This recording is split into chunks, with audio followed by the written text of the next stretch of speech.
أسعد الله أوقاتكم بكل خير أحبابي في الله. اليوم خرج علينا هذا السيد اللي كتشوفه في الصورة.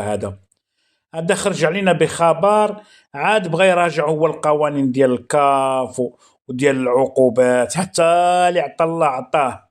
عاد قال لهم باللي أن خاصنا نجتمعوا. هذا هو رئيس الاتحاد الإفريقي لكرة القدم، هذا رئيس كرة القدم في إفريقيا. هذا العنطيز هذا اللي وكلناه وشربناه وفتحنا ليه الابواب ديالنا، والقجع الوطير المخير كيديه ليه. هذا خرج اليوم قال لهم نجتمعوا باش نحاولوا نقوموا بتعديلات في القوانين العقابيه، وخاصنا نوليو حنا بحالنا بحال الدول المتقدمه، ما تبقاش القاره الافريقيه ديما منعوته بهذا الشيء ديال التبهديل.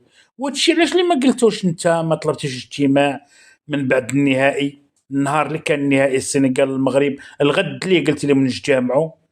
دابا حتى خرجوا العقوبات، والعقوبات اللي خرجوا للمغرب بحالهم بحال العقوبات ديال السنغال. يعني ولا دابا بحال الجلاد بحال المتهم.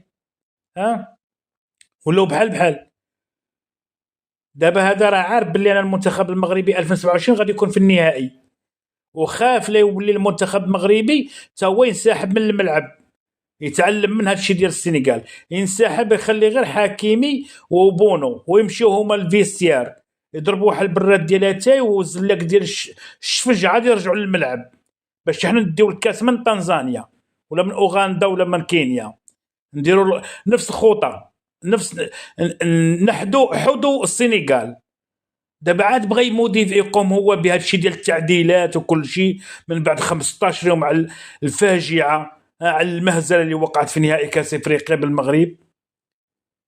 والقجع شتو ما بقاش بان، مشى للبرلمان كيتكلم على الفلوس وكذا هذه. وانا كمواطن مغربي من حقي، احنا اللي صوتنا على هاد الناس باش طلعوا، يعني نتسائلوا. ما بقاش بان، ما عطاناش توضيحات، ما قالش نرتاحوا الشعب المغربي. انا مواطن راني بحالكم، بحالي بحالكم، راه واصله فيا العظم، راني غنستانف وغنمشي لمحكمه الطاس كما دار وليد صادي، مشى دعانا على الخريطه ديال المغرب اللي كنا دايرين فيه نهضه بركان في التيشورتات، مشى دعانا ولا والقجع شتو جالس. وشنو ظهر لكم انتم؟